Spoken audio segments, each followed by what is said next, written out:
What do you do, Mama's Bomb crew, and welcome back to another video. If you're not already a part of the family, make sure you hit that subscribe button, give this video a big thumbs up, make sure to leave a comment down below, and stay tuned for future uploads.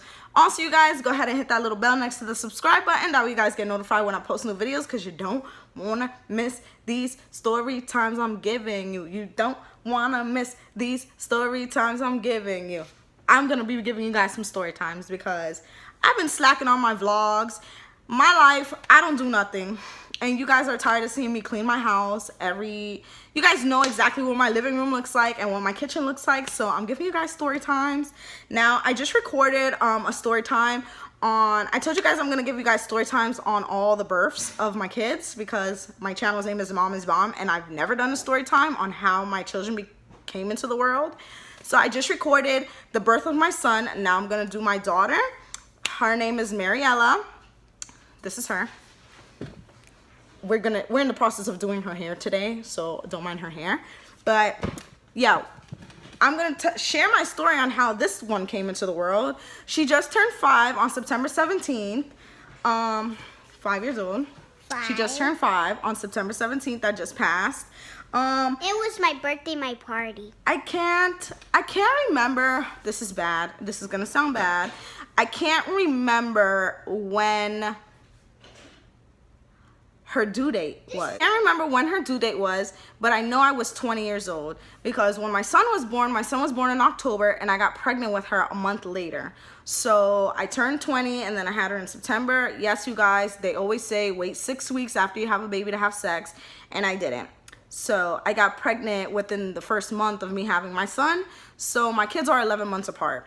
So right now, since my son's birthday is October 26th, right now they're both 5 years old, and then October 26th comes, my son will be 6. So yeah, my kids are 11 months apart. My bad. I didn't think that, for some reason I didn't think that rule applied to me. I don't know. Anyway, I got pregnant, and here's the story. So I had my son, I started feeling some type of way, so I was like, I don't think I am, but let me just do it anyway. So I took a pregnancy test and it came out positive. Mind you, I have a 1-month-old in my arms, and I have a positive pregnancy test in my hand. So I go to my man and I'm like, we're pregnant again. And he's like, oh, I knew it. I already knew that. And I'm looking at him like, so you wasn't thinking about telling me? Like, you wasn't going to tell me that you probably had a feeling or knew? Like, you wasn't gonna tell me, the one who has to carry the baby? Like, you wasn't gonna tell me this? Like, where's the communication? Like, I thought we had communication. Like, what? Anyway, I was pregnant.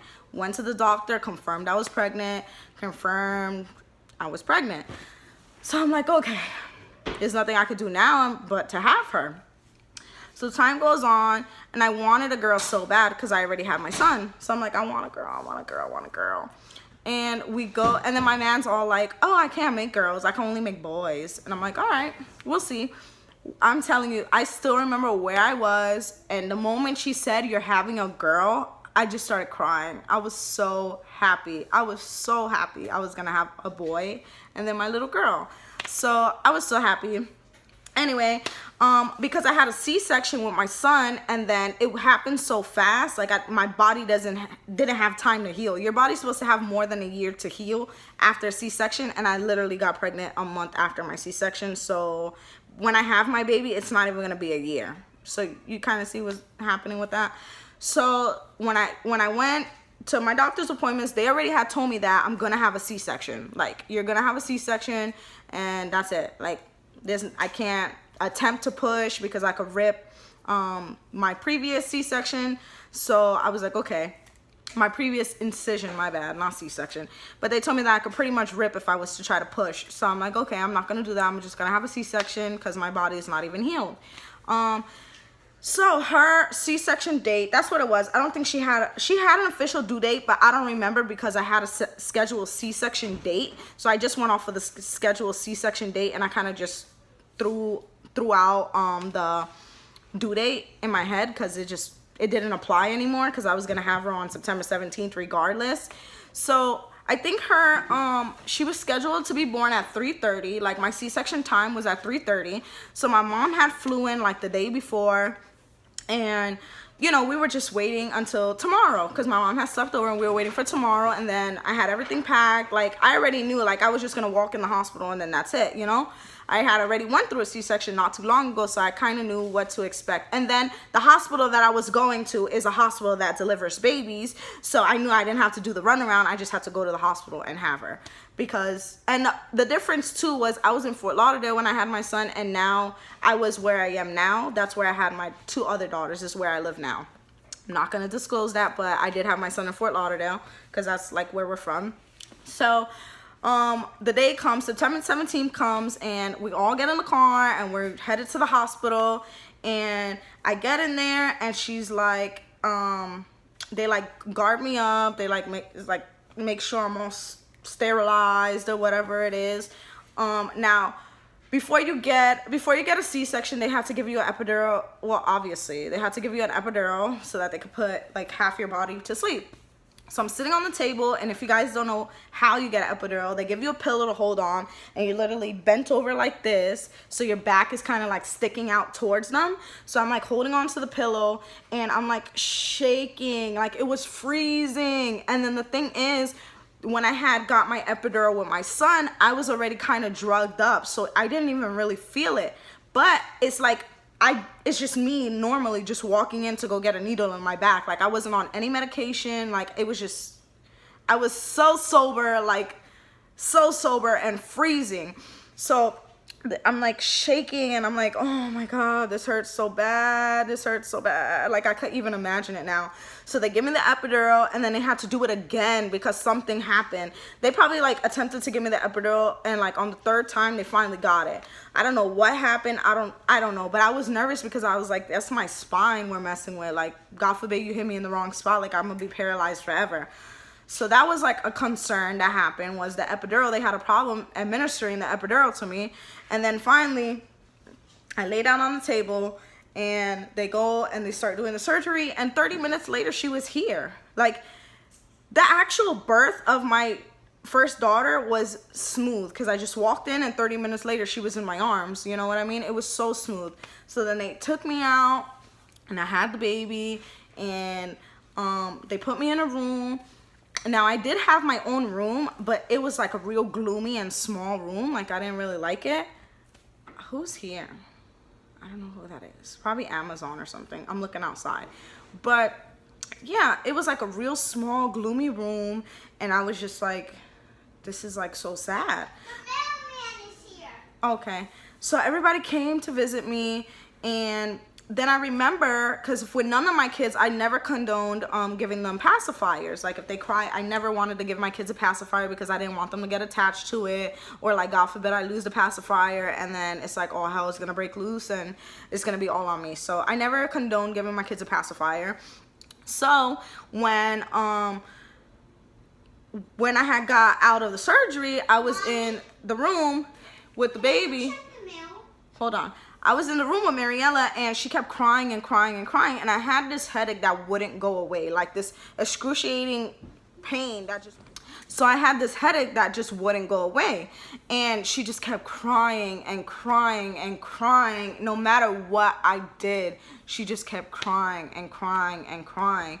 And I remember my mom was on the way to the hospital because I called her, and I was like, she was watching the kids, and my man still had to go to work and stuff like that. Well, no.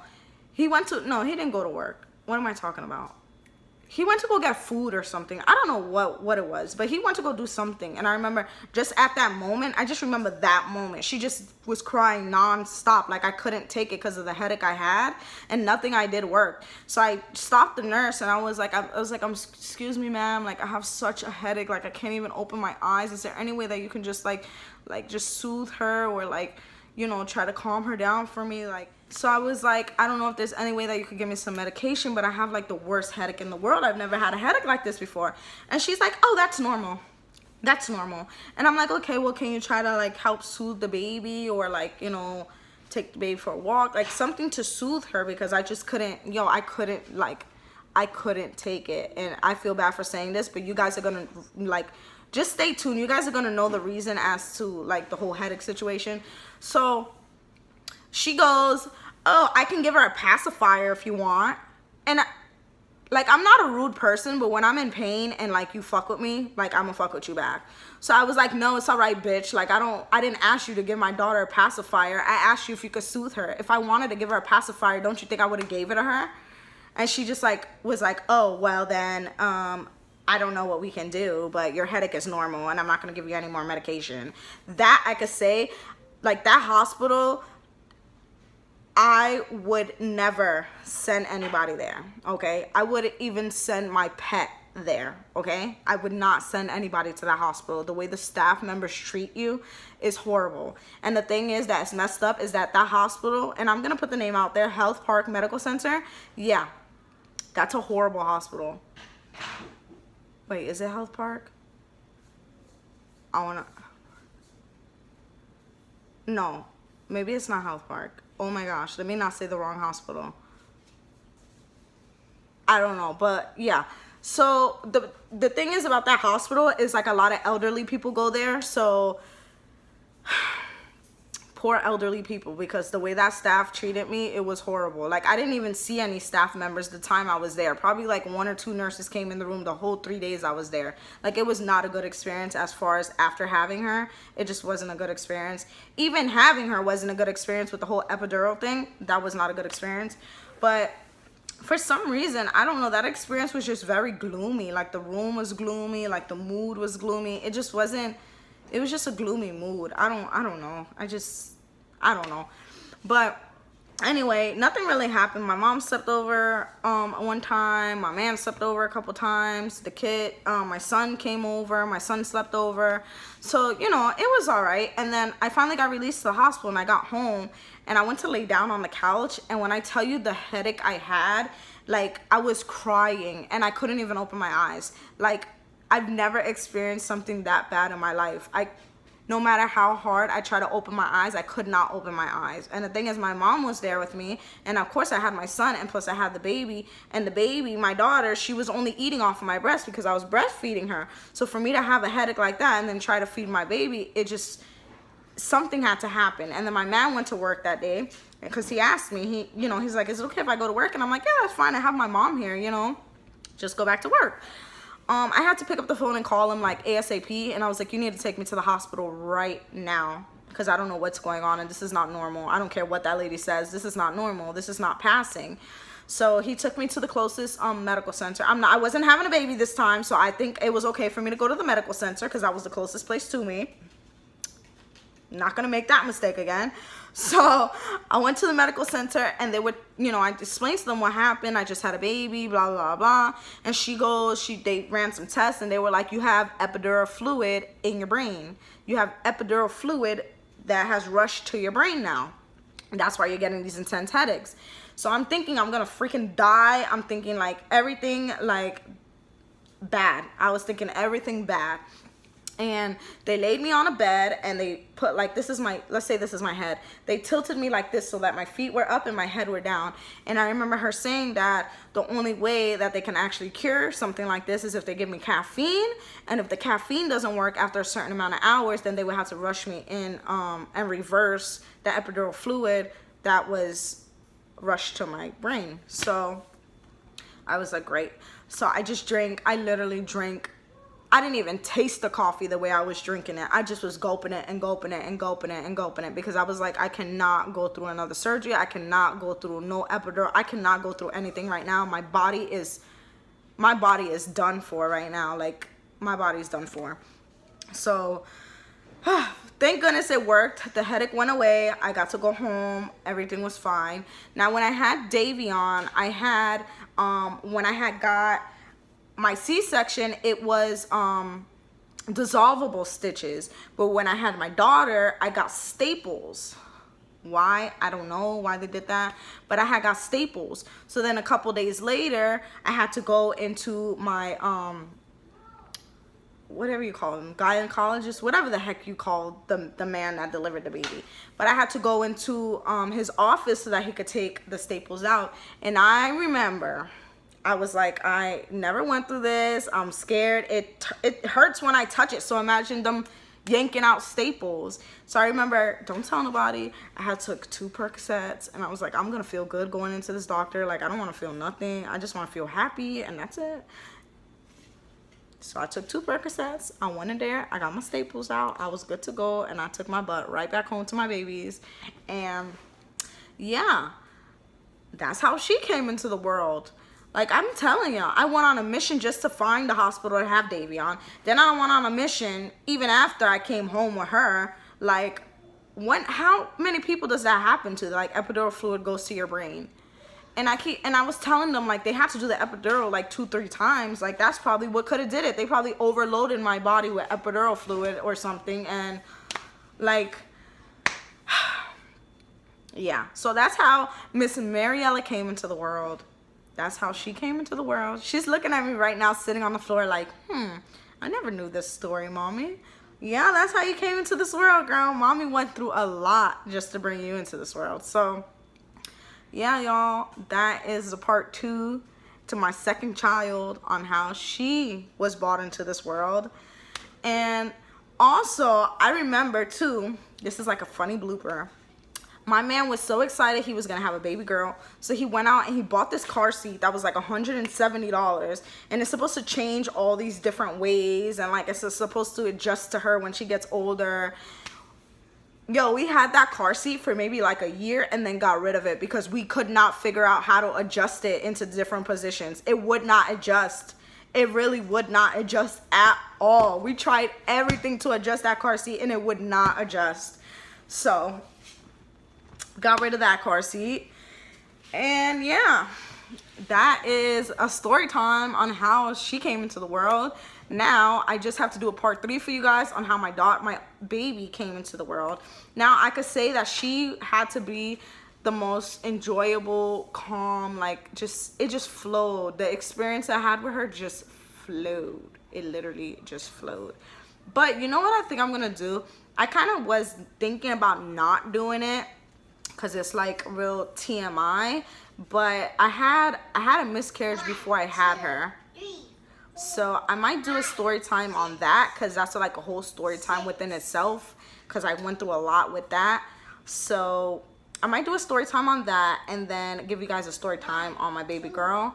So yeah, you guys, just stay tuned. I keep telling you guys, like, I'm doing Vlogtober, but these vlogs aren't working out because, like I told you guys, my life is boring. I don't really do much in a day more than clean. So I figured I'd just take some time out and I give you guys some story times, and so you guys get to know me more and get to know why I named my channel Mom is Bomb, and like, so you guys just get to know me. I want to get on a personal level with you guys because I feel like all you guys do is see me clean and like do hauls, and like I don't really get to interact with you guys. I don't get to talk to you guys, tell you guys stories. So I think I'm gonna do more of that. I enjoy talking to you guys, so hey, why not give you guys some story times? But like I said, you guys, in the beginning of my video, make sure you hit that subscribe button, turn that bell on so you guys know when I post videos. Also leave a comment down below. Let me know what you guys want to see from me. Let me know what story times. If you got questions, let me know, you guys. Interact with me. That's why I'm making videos for you guys, so we could get on a personal level. You guys could get to know me. I could get to know you guys. So yeah, also make sure you try to share my video out to all the moms, grandmamas, aunties, cousins.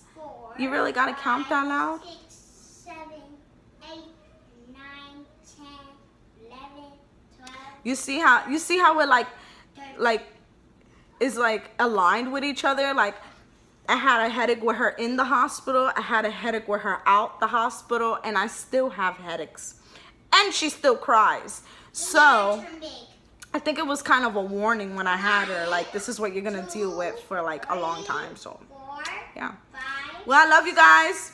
Enjoy and stay tuned for there may be a part 3 and a part 4, or there may just be a part 3 depending on if I want to share my miscarriage story.